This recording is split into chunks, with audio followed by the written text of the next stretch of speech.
Hello, my name is Giselle Monbiot. This is for my regular post on how to improve your well-being and reduce your stress. Um, so we're in an interesting time again.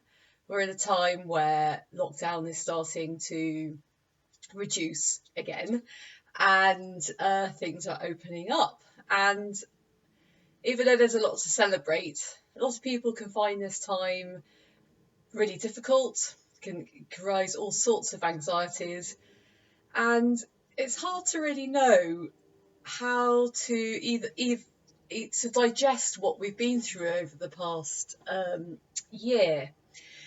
So I wanted to share with you today an idea on maybe how you can reflect on the past year in the sense of how to turn it round for what you can learn from it, as opposed to, we talk a lot about what we have lost, and what the grief is and all of that type of thing, which is really, really important to reflect on. But there is this thing called post-traumatic growth. Now, we've all heard about post-traumatic stress disorder, which is after a big traumatic event, we can have incredible anxiety and big flashbacks and be really impacted with our mental health from the trauma. But there's also this thing called post-traumatic growth. Now, this is defined by psychologists as positive psychological change experienced as a result of the struggle of a highly challenging life circumstance. So this means that it's through a really challenging time that we have this ability to be able to have a shift within our perception of what really matters. A lot of people talk about the increase in gratitude for small things that they've had. I mean, me in particular, for years and years, I've been going on about appreciating and being grateful for the small things. But wow, have the small things been the things that have got through me through this? Even just seeing the buds on the trees now, and the sun coming out, and the later evenings, and being able to go for a walk after supper as opposed to just having to shut up shop. All of these things have brought so much joy. Sitting in my friend's garden on my birthday having a cup of tea. Wow, 10 years ago, it was big parties I had to have. Now, just sitting with my really good friend having a cup of tea was one of the greatest treats I could imagine.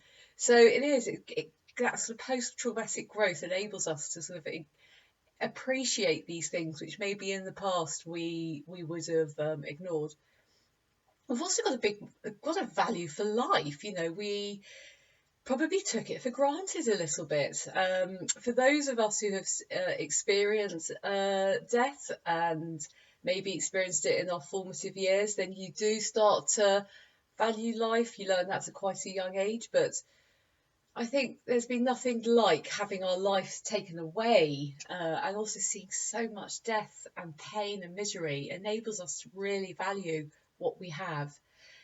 And also what it does, it enables us to start supporting ourselves through our emotions if we allow ourselves to do so. So how can we really make the most out of this moment? How can we really utilise this post-traumatic growth? Because quite often when we go through a post-traumatic growth, it's not something that we're consciously aware of. It is just something that happens. So what would be really useful is if you start to have a think about what has changed with your relationships. And these relationships include with yourself, thinking about your relationships with your friends and your family. You might find that you appreciate them more. You might have decided that some friends, you don't necessarily want them in your life as much. You might notice that the richness of that relationship has changed. Also thinking about your relationship with work, your relationship with your health. A lot of people are exercising more. A lot of people have acknowledged how important it is to really look after ourselves, looking after our well-being. And also that sort of recognition of how much you relate with your team at work, what is important, what's your purpose within work. So think about how that sort of concept has changed for you. And also think about any other important ideas. Is there anything else that has had sort of a really big impact for you that you would like to reflect on? Just really taking your time with it. And then once you've worked out these changes, think about which would you like to keep, because it's very easy, isn't it, just to fall back into old patterns, fall back into the way we've always done something. So it's quite nice once you've had this understanding, you've had this realization, you've acknowledged these changes. What do you want to keep? Do you want to keep that enrichment with your family, really that gratitude with your friends? And how can you support yourself to do this? How can you support yourself to keep up these changes? So looking at habits. So maybe if you've got into running, let's say over this time to help your well-being, how can you keep that going? How can you support yourself to ensure that you keep that rhythm going on in your life? Think about the internal chatter. Think about how you talk to yourself. Think about how you perceive it. And then think about the decisions. What decisions can you make to ensure that these changes keep going and keep developing?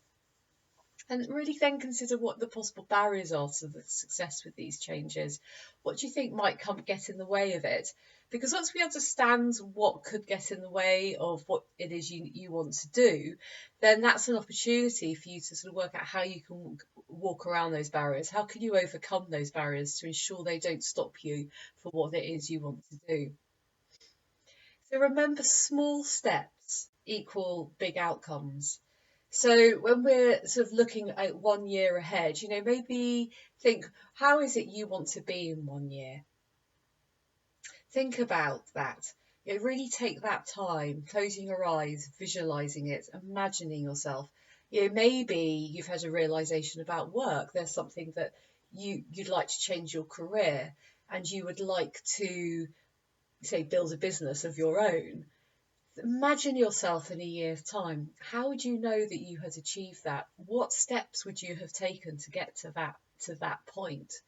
Really visualizing that. Maybe you want to keep healthy. Visualizing yourself in a year's time, being that healthy you, imagining what it is in your routine which has enabled you to remain that healthy you, what food you're eating, what exercise you're doing. Really noticing how you're feeling, the extra energy, the vibrance, the glow that's coming out of you, because it is small steps equals the big outcome. So if you're able to really visualize where it is you want to go, and then start thinking about the small steps you need to take to get to that point, that is when you can really achieve your goals. So that's really exciting. So just taking your time out now to think about that, think about what has changed, what has become important to you, what realizations and understandings have you gained from this time, what is it you want to keep hold of, and how it is you're going to keep that going as the world keeps opening up and more things start coming back into our lives. How can you keep hold of these understandings, of these realizations, to ensure that this time becomes a true time of post-traumatic growth? Thank you very much.